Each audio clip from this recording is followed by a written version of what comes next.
Hello प्यारे मित्रों, आपका स्वागत है आपके YouTube चैनल मैथ मैजिक सुशील सर में। मैं सुशील कुमार यादव आपके सामने फिर एक बार उपस्थित हुआ हूं प्यारे मित्रों, इतिहास का दूसरा लेक्चर लेकर के।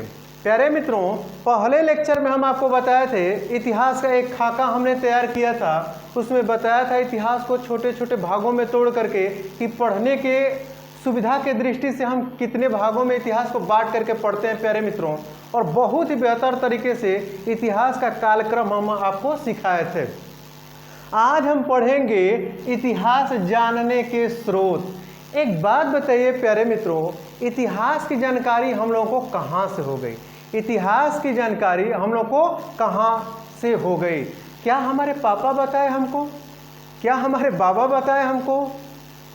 ये बताइए कि इतिहास एक बहुत ही प्राचीन सब्जेक्ट है, बहुत ही प्राचीन दिनों का हमें क्या कराती है? ज्ञान कराती है ये सब्जेक्ट। तो प्यारे मित्रों, ये बताइए क्या पापा और हमारे दादाजी ही जो बताए हैं इतिहास वहीं तक सीमित है इतिहास? ऐसा कुछ नहीं है। इतिहास जानने के स्रोत है प्यारे मित्रों। अब हम समझेंगे कि इतिहास हम लोग कहाँ से जान पाए। कुछ इतिहास तो हमारे मम्मी पापा जो भी बताए वो तो हम समझ रहे हैं प्यारे मित्रों। 40-50 वर्ष के पीछे के जो इतिहास हैं वो हम समझ सकते हैं। बाबा जो हमारे थे, जो दादाजी थे, वो भी कुछ इतिहास बताए होंगे हम लोगों को, तो वो चीज़ समझते हैं। लेकिन प्यारे मित्रों, जो महत्वपूर्ण प्राचीन इतिहास हैं सब, उनके बारे में कैसे जानकारी हो जाती है हम लोगों को, ये हम लोग आज जानेंगे। इतिहास जानने के स्रोत। तो प्यारे प्यारे मित्रों, इतिहास जानने के 4 स्रोत हैं। एकदम याद रखिएगा और नोट्स बनाइएगा कायदे का। इतिहास जानने के कितने स्रोत हैं बच्चे? तो 4 स्रोत हैं। पहला है धर्म ग्रंथ।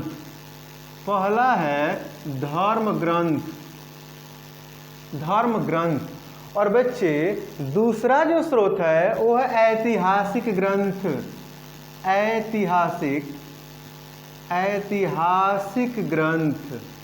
ऐतिहासिक ग्रंथ।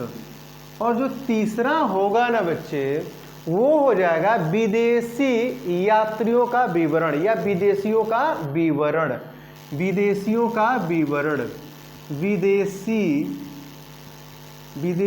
यात्रियों का विवरण। कुछ विदेशी यात्री हमारे भारत आए थे, उन्होंने अपनी रचनाओं में कुछ भारत के इतिहास संबंधित कुछ विवरण दिए थे। उनसे भी इतिहास के बारे में हमें जानकारी प्राप्त होती है।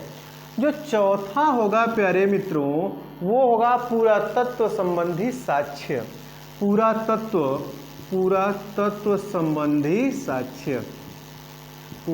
संबंधी साक्ष्य। तो प्यारे प्यारे बच्चे, यहाँ से आप लोग सीख गए कि इतिहास जानने के कितने स्रोत हैं? तो 4 स्रोत हैं। धर्म ग्रंथ, ऐतिहासिक ग्रंथ, विदेशी यात्रियों का विवरण, पुरातत्व संबंधी साक्ष्य। तो यही 4 ऐसे साक्ष्य हैं, स्रोत हैं, जहाँ से हमें इतिहास के बारे में जानकारी प्राप्त होती है। तो प्यारे प्यारे मित्रों, सबसे पहले हम शुरू करेंगे धर्म ग्रंथ। सबसे पहले शुरू करेंगे कौन सा? धर्म ग्रंथ। प्यारे मित्रों, हम चीज़ों को बहुत ही आराम से आपको सिखाएंगे और मैं दावे के साथ कहता हूं कि इतिहास आपका सबसे फेवरेट सब्जेक्ट बनेगा। आप हमारे चैनल को सब्सक्राइब कर लीजिए और मित्रों में शेयर करिए ताकि सबका फेवरेट सब्जेक्ट मैं बना दूं इतिहास। तो प्यारे मित्रों देखिए, तो पहले हम शुरू करेंगे धर्म ग्रंथ। अब इसमें बात यह है प्यारे मित्रों, अगर जो यहाँ से हम इम्पोर्टेंट क्वेश्चन, महत्वपूर्ण क्वेश्चन की बात करते हैं आपसे, तो धर्म ग्रंथ में आपसे पूछा जाए कि भारत का सबसे प्राचीन धर्म ग्रंथ क्या है, तो पहला पॉइंट, भारत का सबसे प्राचीन धर्म ग्रंथ क्या है? तो वो है वेद। भारत का सबसे प्राचीन धर्म ग्रंथ क्या है? वेद है। ये लाजवाब क्वेश्चन, इंपॉर्टेंट क्वेश्चन। भारत का सबसे प्राचीन धर्म ग्रंथ क्या है? तो वेद है। इस बात को याद रखिएगा। प्यारे मित्रों जो वेद है इसके संकलनकर्ता महर्षि कृष्णद्वैपायन वेद व्यास हैं। अब यहाँ से वेद के संकलनकर्ता जो थे, वेद के संकलनकर्ता कौन थे? तो महर्षि कृष्णद्वैपायन वेद व्यास। महर्षि कृष्णद्वैपायन वेद व्यास, इनका पूरा नाम है महर्षि कृष्णद्वैपायन वेद व्यास। याद रखिएगा बच्चे, ये बहुत ही बेहतरीन क्वेश्चन बनता है यहाँ से कि संकलनकर्ता, वेद के संकलनकर्ता महर्षि कृष्णद्वैपायन वेद व्यास हैं। प्यारे प्यारे मित्रों एक चीज और याद रखिएगा, जो वेदों की संख्या है वो कितनी है? 4। तो वेदों की संख्या जो है, दूसरा पॉइंट, वेदों की संख्या वो कितनी है प्यारे मित्रों? तो 4। ये बहुत ही नॉर्मल क्वेश्चन होगा। वेदों की संख्या कितनी है? 4। प्यारे मित्रों पहला वेद है ऋग्वेद, पहला है ऋग्वेद। पहला वेद कौन सा है? ऋग्वेद। दूसरा है प्यारे मित्रों यजुर्वेद। और तीसरा है सामवेद। और चौथा है अथर्ववेद। तो प्यारे मित्रों याद रखिएगा, ये 4 वेद हैं जिनके बारे में हम आगे विस्तृत जानकारी आपको देंगे। जब आर्यों की सभ्यता में पढ़ाऊंगा प्यारे मित्रों, तो उस चैप्टर में मैं आपको बहुत ही विस्तृत जानकारी इसके बारे में दूंगा। और एक और चीज ध्यान रखिएगा, जो वेद है ना मित्रों, इसका शाब्दिक अर्थ क्या होता है? तीसरा पॉइंट, वेद का शाब्दिक अर्थ, ये क्वेश्चन पूछा गया एग्जाम में। वेद का शाब्दिक अर्थ होता है ज्ञान। वेद का शाब्दिक अर्थ होता है ज्ञान या प्रकाश होता है। तो प्यारे मित्रों इतना कंफर्म हो गया आप लोग को। धर्म ग्रंथ ये हो गया, भारत का सबसे प्राचीन धर्म ग्रंथ आपको क्लियर हो गया प्यारे मित्रों, आपको क्लियर हो गया ये चीज। इसके बाद प्यारे मित्रों एक चीज आप ध्यान रखिएगा, अब हम बात करेंगे ऐतिहासिक ग्रंथ के बारे में। जो वेद है ना बच्चे, इससे तो बहुत काफी इतिहास का पता चलता है। पूरा आर्यों की जितनी भी संस्कृति है प्यारे मित्रों, वेद पर ही आधारित है। अब हम लोग बात करेंगे प्यारे मित्रों ऐतिहासिक ग्रंथ की। किसकी बात करेंगे? ऐतिहासिक ग्रंथ की। तो बच्चे चलिए ऐतिहासिक ग्रंथ की बात करते हैं हम लोग। ऐतिहासिक ग्रंथ, इसको पूरा हटाते हैं और हमारा मुख्य हेडिंग होगा अब ऐतिहासिक ग्रंथ। दूसरा पॉइंट है ऐतिहासिक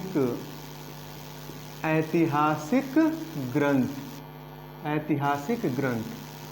अब प्यारे मित्रों ऐतिहासिक ग्रंथ इनका नाम इसलिए पड़ गया कि इनसे इतिहास का बहुत ही ज्ञान प्राप्त होता है, यानी कि ये इतिहास के बहुत ही अच्छे स्रोत माने जाते हैं। तो ऐतिहासिक ग्रंथ में सबसे पहला पॉइंट होगा हम लोग का महाभारत। तो प्यारे मित्रों हमको उम्मीद है कि आप लोग सीख रहे होंगे इस चीज को कि महाभारत जो है धार्मिक ग्रंथ नहीं है। याद रखिएगा, महाभारत जो है वह धार्मिक ग्रंथ नहीं है। यह क्या है? यह जो है ऐतिहासिक ग्रंथ माना जाता है। अगर जो हम आपसे कहें कि जो महाभारत है बच्चे, इसका रचना काल क्या है? रचना काल यानी कि इसकी रचना कब मानी जाती है? तो 400 BC ये मानी जाती है रचना इसकी 400 BC बिफोर क्राइस्ट। समझ रहे हैं ना? ईसा पूर्व 400 ईसा पूर्व लगभग। ये किसमें है? लगभग। लेकिन आपसे पूछ दे कि महाभारत की रचना सबसे पहले हुई थी कि रामायण की? तो याद रखिएगा रामायण से पहले इसकी रचना हुई थी। रामायण से पहले, यहाँ पे लिख दे रहा हूं, रामायण से पहले, इसीलिए तो हम इसको पहले पढ़ा रहे हैं। रामायण से पहले रचना हुई थी किसकी? महाभारत की। और इसके रचनाकार कौन थे बच्चे? जो महाभारत है उसके रचनाकार कौन थे? तो महर्षि वेद व्यास। रचनाकार कौन थे? रचनाकार थे महर्षि वेद व्यास। वेद व्यास। चीज़ों को आराम से सीखते जाइए, महर्षि वेद व्यास। एक चीज़ और इम्पोर्टेंट क्वेश्चन है, यहाँ से पूछता है ना बच्चे कि महाभारत में कुल कितने पर्व है। ये क्वेश्चन कई बार एग्जाम में रिपीटेड हुआ है भाई। महाभारत में कुल पर्व, इसमें कुल कितने पर्व हैं? 18 पर्व हैं। कुल 18 अध्याय हैं प्यारे मित्रों, 18 पर्व हैं, याद रखिएगा। और इसमें कुल कितने पर्व हैं? 18 पर्व है। गीता का जो उपदेश दिया गया था प्यारे मित्रों, यही 6वें पर्व में दिया गया था। तो यहाँ पे लिख सकते हैं आप लोग, गीता का उपदेश, गीता का जो उपदेश है ना बच्चे, वह महाभारत का ही एक अंग है। गीता का उपदेश महाभारत का ही एक अंग है। गीता का उपदेश किसमें वर्णित है? तो भीष्म पर्व में। गीता का उपदेश भीष्म पर्व में, भीष्म पर्व। और यह भीष्म पर्व कौन सा है? तो छठवां पर्व। तो आपसे पूछा जाएगा कि गीता का उपदेश भीष्म पर्व 6वें पर्व में वर्णित है। आपसे ये तो बहुत लाजवाब क्वेश्चन हो जाएगा बच्चे कि अगर जो आपसे ये कह दिया जाए कि गीता का उपदेश कहाँ से लिया गया है, तो महाभारत से लिया गया है। और किस पर्व से? तो भीष्म पर्व से लिया गया है। और उस पर्व का नाम कौन सा है? तो भीष्म पर्व। और कौन सा पर्व है? तो 6वां पर्व है प्यारे मित्रों। फिर हम लोग आगे बढ़ेंगे प्यारे मित्रों।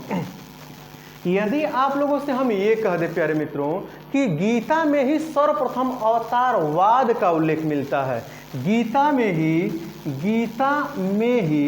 सर्वप्रथम अवतारवाद का वर्णन है, का उल्लेख मिलता है। तो याद रखिएगा, आपसे पूछा जाएगा कि अवतारवाद का प्रथम उल्लेख कहाँ से मिलता है बच्चे? तो अवतारवाद का प्रथम उल्लेख कहाँ से मिलता है? गीता से ही मिलता है। इस बात को बिल्कुल ही याद रखिएगा बच्चे। एक बात और बताओ प्यारे मित्रों, जो ये गीता है ये किस पर्व में है? तो भीष्म पर्व है। कौन सा पर्व? चौथा पर्व है, तो 6वां पर्व है। अब एक और चीज जो आपसे पूछ दिया जाए कि जो महाभारत है उसका प्राचीन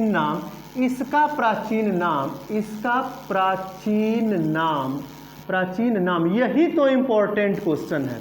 कई बार एग्जाम में पूछा गया है बच्चे कि महाभारत का प्राचीन नाम क्या है? महाभारत का प्राचीन नाम क्या है? तो महाभारत का प्राचीन नाम हो जाएगा प्यारे मित्रों जय संहिता, या कहीं कहीं लिखता है बच्चे जया संहिता, कहीं कहीं लिखता है जया संहिता। याद रखिएगा एक और चीज, जो महाभारत है ना प्यारे मित्रों, इसमें सबसे पहले 8800 श्लोक थे। इसमें सबसे पहले कितने श्लोक थे? शुरुआत में पहले इसमें 8800 श्लोक थे। महाभारत में पहले कितने? 8800 श्लोक थे। इस बात को याद रखिएगा कि महाभारत में पहले कितने श्लोक थे? तो 8800 श्लोक थे। फिर कितने हो गए प्यारे मित्रों? तो फिर हो गए 24,000। बाद में 24,000 श्लोक हो गए। कितने हो गए? 24,000 श्लोक हुए। बाद में इसमें कितने श्लोक हो गए बच्चे? 24,000 श्लोक हुए। और वर्तमान समय में इसमें कितने श्लोक हैं बच्चे? तो 1 लाख। तो 24,000 श्लोक हुए। परंतु वर्तमान में इसमें कितने श्लोक हैं बच्चे? तो 1 लाख श्लोक हैं। इसमें कितने श्लोक हैं बच्चे? 1 लाख श्लोक हैं। 1 लाख श्लोक हैं। इसीलिए कहा जाता है कि पूरे विश्व का सबसे बड़ा महाकाव्य कौन सा है? पूरे विश्व का सबसे बड़ा महाकाव्य, पूरे विश्व का सबसे बड़ा महाकाव्य आपसे पूछा जाए कि पूरे विश्व में सबसे बड़ा महाकाव्य कौन सा है, तो वह महाभारत ही है। वह कौन सा है? महाभारत ही है। एकदम ध्यान रखिएगा, बहुत ही प्यारा क्वेश्चन है, बहुत ही प्यारा क्वेश्चन है कि यह पूरे विश्व का सबसे बड़ा महाकाव्य है। तो प्यारे प्यारे मित्रों ध्यान रखिए, इस बात को ध्यान रखिएगा कि अगर जो पूछ दिया जाए कि यह किस भाषा में लिखी गई थी, जो यह महाभारत है किस भाषा में लिखा गया था, तो इसकी भाषा, मूलतः भाषा क्या थी? मूलतः भाषा याद रखिएगा, जितना ही बेहतर तरीके से सिखा रहा हूँ उतना ही बेहतर तरीके से सीखना है, उतना ही बेहतर तरीके से नोट्स बनाना है। उसी तरीके से आपको इतिहास बेहतर हो जाएगा, उसी तरीके से सिखाऊंगा जैसे इतिहास लोगों का बेहतर होता है। तो प्यारे मित्रों, जो महाभारत है उसका मूलतः भाषा क्या थी? मूलतः भाषा संस्कृत थी। मूलतः भाषा संस्कृत थी। तो महाभारत का मूलतः भाषा क्या थी? संस्कृत थी। लेकिन प्यारे मित्रों ध्यान रखिएगा, इस महाभारत का तमिल भाषा में अनुवाद कराया गया था। तमिल भाषा में इसका अनुवाद पेरुंदेवनार ने किया था। देखिए, इस महाभारत का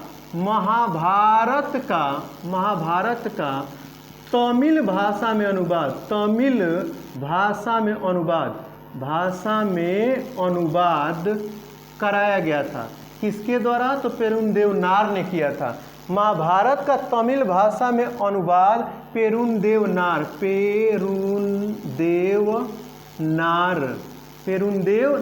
ने किया था। याद रखिएगा, बहुत लाजवाब क्वेश्चन, यही तो पूछेगा अब कि महाभारत का तमिल भाषा में अनुवाद किसने किया था? तो पेरुंदेवनार ने किया था। और किस नाम से किया था? तो भारतम नाम से। किस नाम से? भारतम नाम से। तो आपसे पूछ दिया जाएगा कि किस नाम से यह अनुवाद किया गया था, तो भारतम नाम से किया गया था। और प्यारे प्यारे बच्चों ध्यान रखिएगा, जब भारतम नाम से इसका अनुवाद कराया गया था, और एक और चीज़ ध्यान रखिएगा कि इसका बांग्ला भाषा में भी अनुवाद हुआ था। इसका किस भाषा में? बांग्ला भाषा में भी अनुवाद हुआ था अलाउद्दीन नुसरत शाह के शासनकाल में। तो आप याद रखिएगा कि जो महाभारत है उसका बांग्ला भाषा में अनुवाद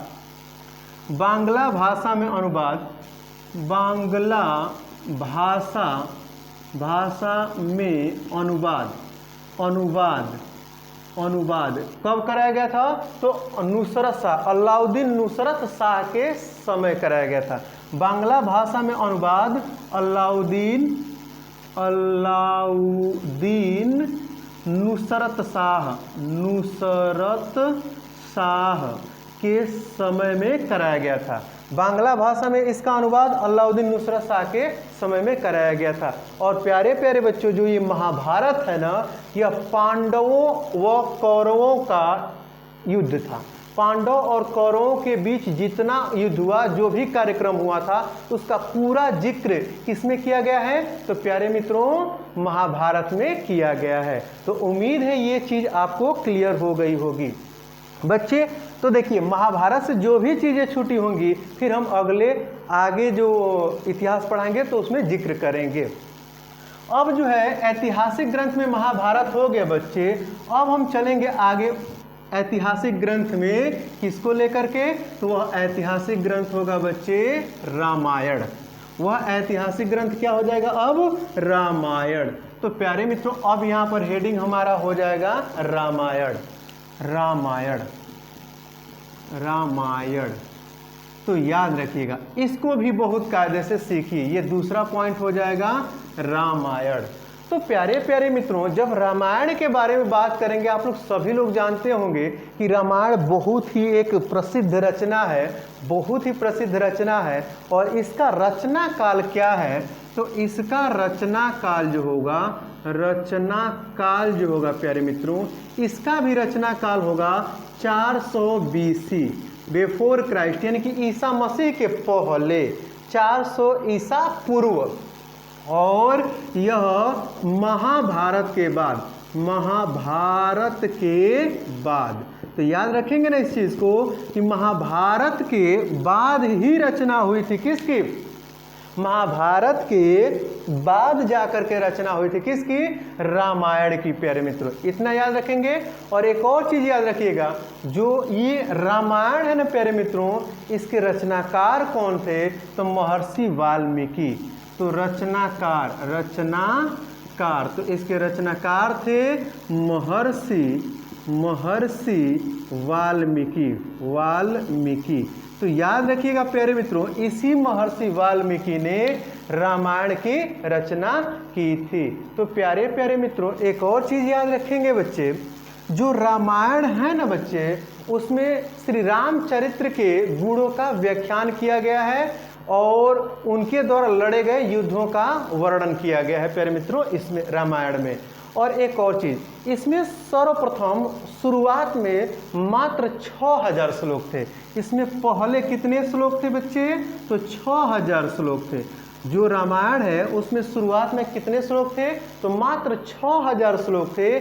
फिर कितने श्लोक हो गए? तो इसके बाद हो गए 12000 श्लोक हुए। कितने श्लोक हुए बच्चे? 12000 श्लोक हुए थे, ध्यान रखिएगा। लेकिन वर्तमान समय में पूछा जाए अब कितने श्लोक हैं, तो वो है 24000।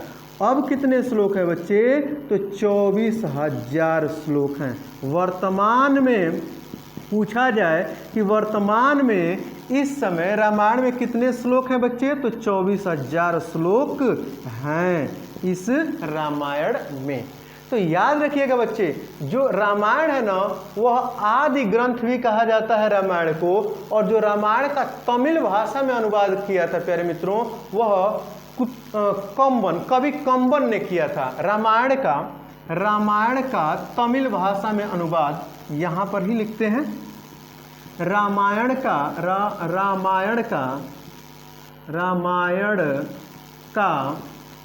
तमिल भाषा में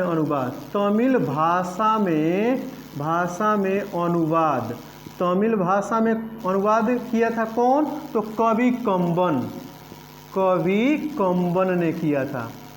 किसने? कवि कंबन ने। याद रखना, यही तो पूछता है बच्चे, प्यारे प्यारे मित्रों, यही पूछता है कि रामायण का तमिल भाषा में अनुवाद किस कवि ने किया था? तो कवि कंबन ने किया था। और किसके समय में किया था? तो कुलोत्तुंग तृतीय। किसके समय में? वो समय किसका था? तो ध्यान रखिएगा, वो समय था कुलोत्तुंग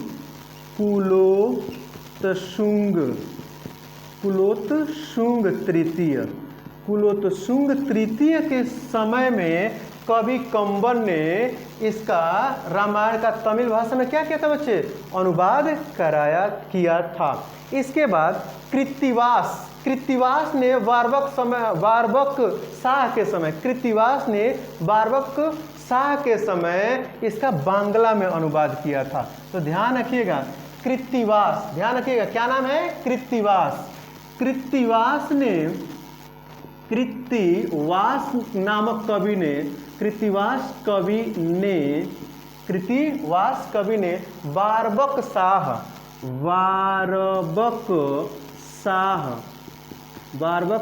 के समय में इसका बांग्ला भाषा में अनुवाद किया। बांग्ला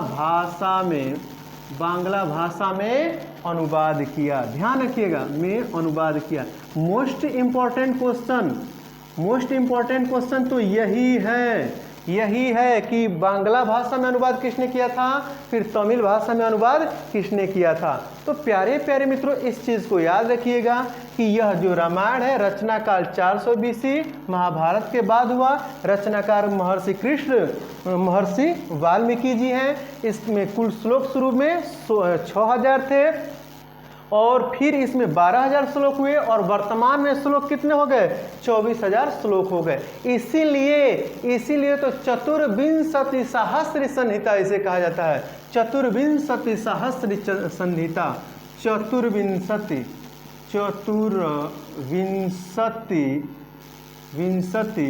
सहस्री या सहस्री संहिता संहिता। आपसे कहा जाए कि रामायण को किस नाम से जाना जाता है, तो चतुर्विंशति सहस्री संहिता। सहस्री संहिता, सहस्री होता है, सहस्री संहिता भी कहा जाता है, भी कहा जाता है। तो याद रखिएगा बच्चे। तो ये हो गया दूसरा ऐतिहासिक ग्रंथ का दूसरा ग्रंथ है रामायण। तो प्यारे प्यारे मित्रों, उम्मीद है कि आप इसको समझ पा रहे होंगे। स्क्रीनशॉट भी आप ले सकते हैं बच्चे। और ध्यान रखिएगा, फिर अगले वीडियो में जब मैं मिलूंगा तो आगे ऐतिहासिक ग्रंथों में और भी आगे बढ़ाऊंगा प्यारे मित्रों। तो उम्मीद है कि आपको अगर जो बेहतर तरीके से सीखना होगा तो हमको उम्मीद है कि आप नोट्स भी बना रहे होंगे। और मैं दावे के साथ कह रहा हूं कि आपको रेगुलर में एक वीडियो डालता रहूंगा इतिहास का, और बहुत ही कायदे से आपको वीडियो मतलब इतिहास पढ़ाऊंगा प्यारे मित्रों। तो फिर मिलते हैं हम लोग अगले वीडियो में। तब तक के लिए नमस्कार।